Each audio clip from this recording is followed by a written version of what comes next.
Hello dear students, as we are already familiar with numerical differentiation and numerical integration. So today we will pay our attention towards numerical solution of ordinary differential equations.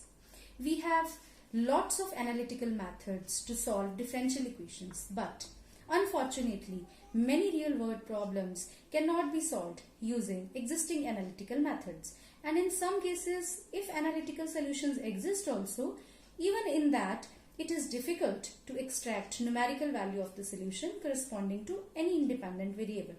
This is the main reason we go for numerical methods, right? So instead of analytical methods, the solution that we obtained is called the numerical solution of differential equation. Now let us start with ordinary differential equation, which involves only derivatives of the function with respect to single independent variable.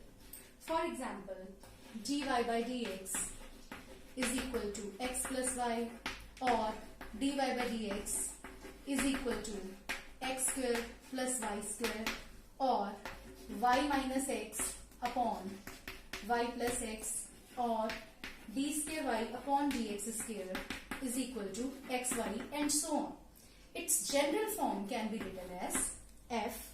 It is a function of x, y, y dash, which is derivative of y with respect to x, y double dash, or nth derivative of y with respect to x is equal to 0. So this is how we represent the general form.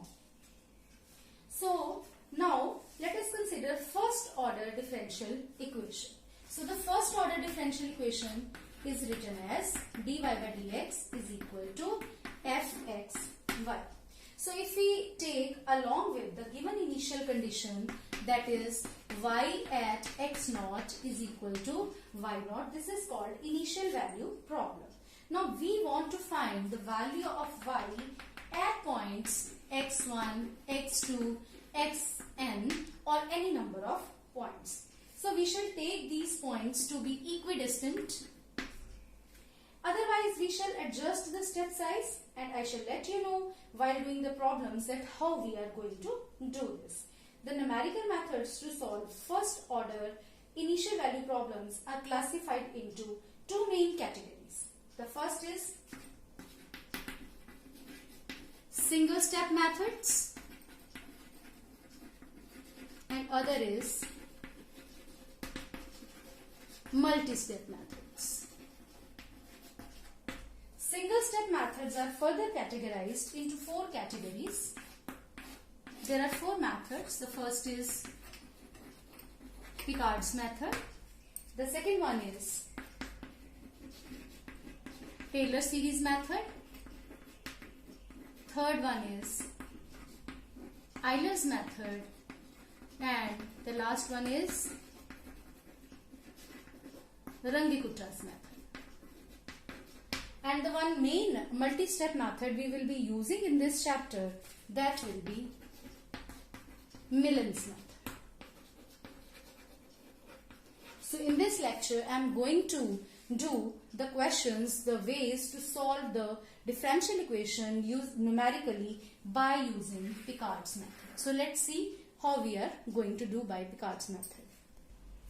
So what is Picard's method? Consider this first order differential equation. This is ordinary differential equation. Dy by dx is equal to fxy. This is a function of x and y, and this is the initial condition which is given to us. So the initial condition is the value of y at x naught is given to be equal to y naught.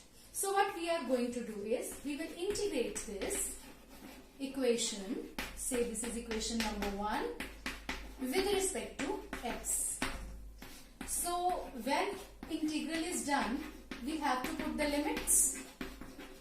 So we start with x naught, which is the initial condition, to x, where x is any random point. So what is the integration of this? This will be y. Now, when x is x naught, the value of y is y naught. So instead of writing y naught, we will put y naught here, and value of y at x, we take it as y. So this is equal to, this equation will remain as it is.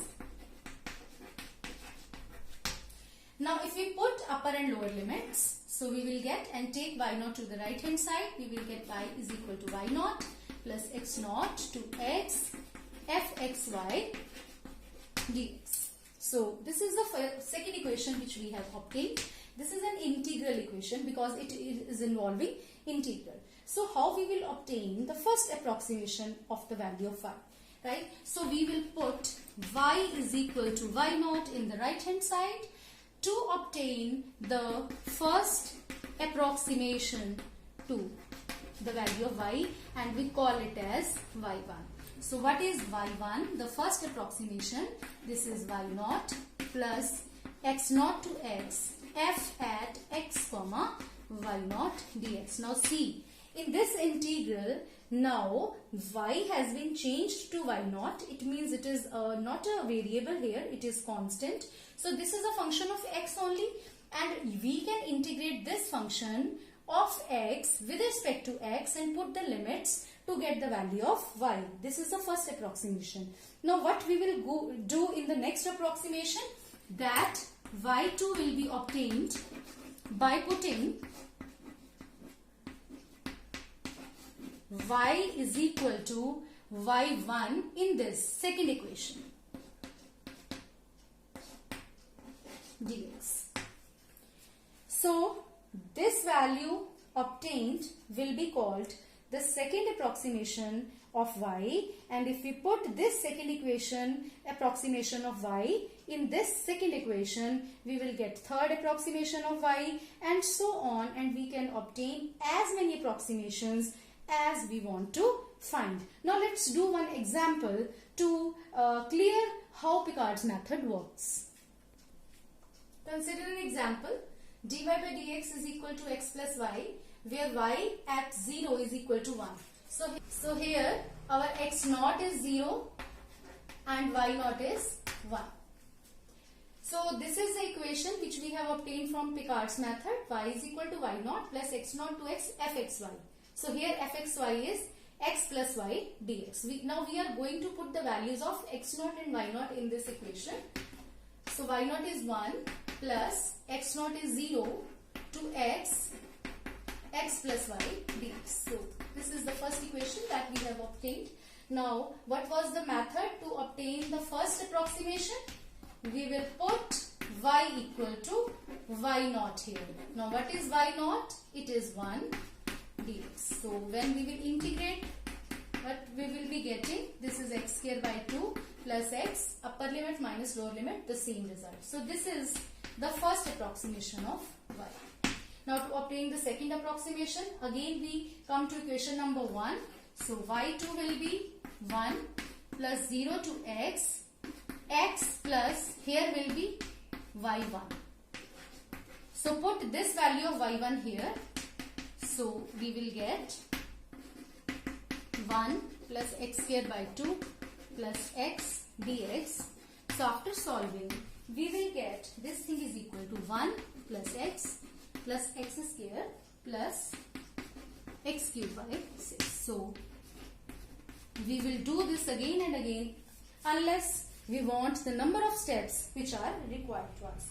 So this method can be applied to only limited class of equations because it involves a successive integration, and that cannot be performed very easily if the function given to us is not very simple. So it can be only done when the successive integration can be performed easily. So the class on which this method can be applied is very limited. So this is all about Picard's method. Thank you.